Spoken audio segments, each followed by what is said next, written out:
Hello friends, இன்றைக்கி நம்ம இட்லி உப்புமா செய்ய போகிறோம். அது எப்படி செய்கிறோன்னு பார்க்கலாம் வாங்க. அதுக்கு அடுப்பை பற்ற வச்சு ஒரு பேன் வச்சிடலாம். 2 ஸ்பூன் எண்ணெய் விட்டுடலாங்க. இது கூடவே நல்லா 1 டேபிள் ஸ்பூன் கடுகு போட்டுக்கலாம். 1 ஸ்பூன் உளுத்தம்பருப்பு போட்டுக்கலாம். இது அப்படியே நல்லா கிளறி விட்டுடலாங்க. இட்லி உப்புமாவை பிரேக்ஃபாஸ்ட்டாகவும் ஈவினிங் ஸ்நாக்ஸாகவும் சாப்பிட்லாம். பசியோடு வரும்போது குழந்தைங்களுக்கு இந்த மாதிரி செஞ்சு கொடுத்திங்கன்னா டக்குன்னு சாப்பிட்டு காலி பண்ணிவிடுவாங்க. இது கூடவே 1 ஸ்பூன் கடலப்பருப்பு சேர்த்துக்கலாங்க. நான் இன்றைக்கி கடலப்பருப்பை ஒரு 10 நிமிஷம் தண்ணியில் போட்டு ஊற வச்சு எடுத்திருக்கேன். இந்த மாதிரி ட்ரை பண்ணி பாருங்கள், டேஸ்ட்டு நல்லாயிருக்கும். இது அப்படியே நல்லா செவக்க வறுத்துடலாங்க.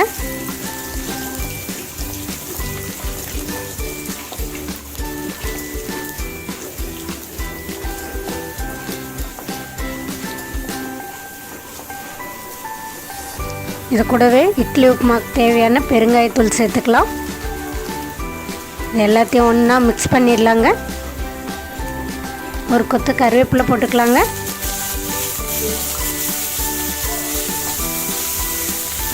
இட்லி உப்புமா ரொம்ப ஈஸியாகவும் அன்ஹெல்த்தியாகவும் இருக்கும். இது கூடவே ஒரு பச்சை மிளகாய் எடுத்திருக்கேன், அதை பொடியாக நறுக்கி சேர்த்துருக்கேன்.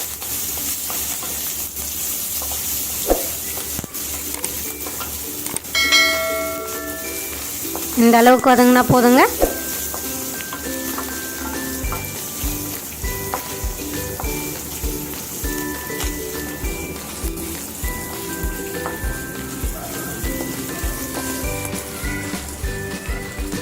இந்த ஸ்டேஜில் ஒரு பெரிய வெங்காயம் பொடியாக நறுக்கி வச்சுருக்கேங்க, அதையும் சேர்த்துக்கலாம்.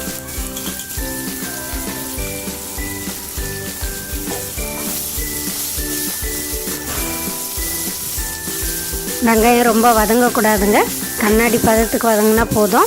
அப்போ தான் இட்லி உப்புமா ரொம்ப டேஸ்ட்டாக இருக்கும்.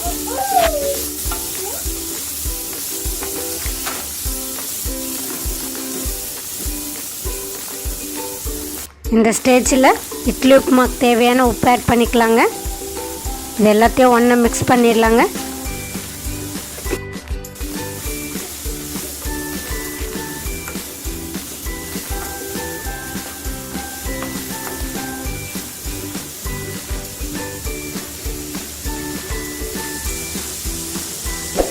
டெய்லி இட்லி தோசை அந்த மாதிரி சமைச்சு சாப்பிட்றதுக்கு இந்த மாதிரி டிஃப்ரெண்ட்டாக இட்லி உப்புமா செஞ்சு பாருங்கள். ரொம்ப டேஸ்ட்டாகவும் இருக்கும், அதே சமயம் ஈஸியாகவும் முடிஞ்சிடும்.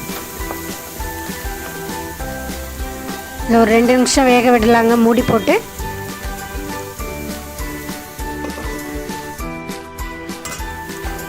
ரெண்டு நிமிஷம் ஆகிடுச்சு. இது அப்படியே ஒரு கிளறிடலாங்க. இந்த அளவுக்கு வதங்கினா போதும்.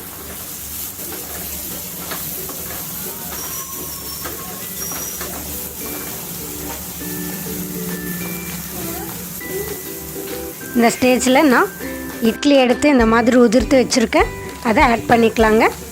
உங்களுக்கு எந்த அளவுக்கு இட்லி வேணுமோ அதுக்கேற்ற மாதிரி போட்டுக்கோங்க. நான் இன்றைக்கி ஒரு 10 இட்லி எடுத்திருக்கேன், அதை இந்த மாதிரி உதிர்த்து வச்சுருக்கேன். இந்த ஸ்டேஜில் ஆட் பண்ணிக்கலாம்.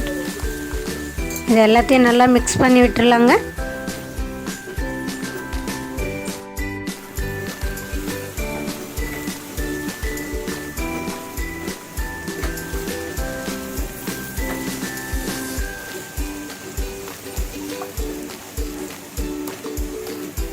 இஞ்சி வச்சா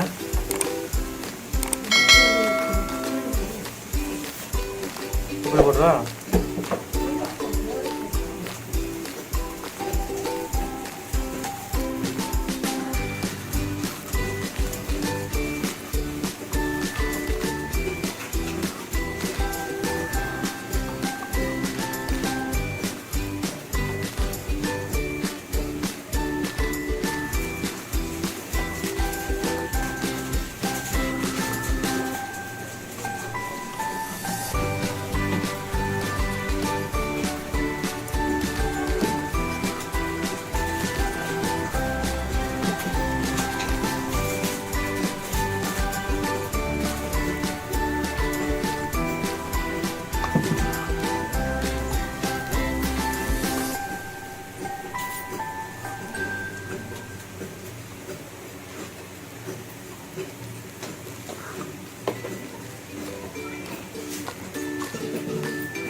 இந்த இட்லி உப்புமா கூட சாம்பார் சட்னின்னு வச்சு சாப்பிட்டிங்கன்னா சூப்பராக இருக்கும். வெறுமனே சாப்பிட்றதுக்கும் ரொம்ப நல்லாயிருக்கும்.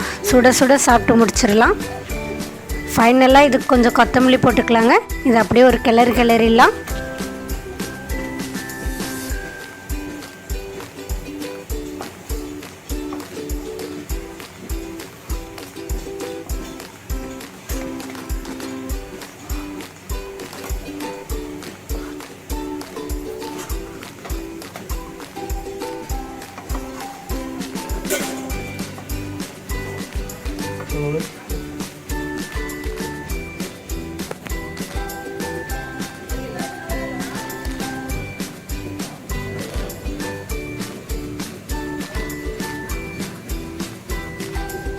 அவ்வளோதாங்க, நம்ம இட்லி உப்புமா சூப்பராக ரெடி ஆயிடுச்சு. அது எப்படி இருக்குன்னு சாப்பிட்டு பார்க்கலாம் வாங்க.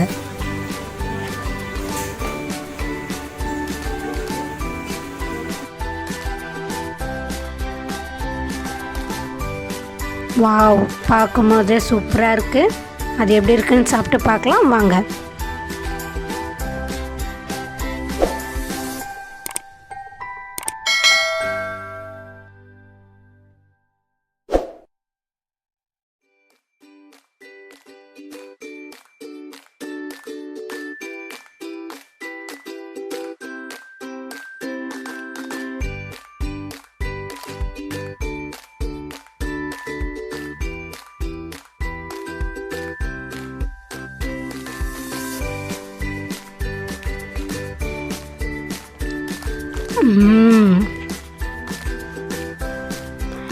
சூப்பராக இருக்குங்க.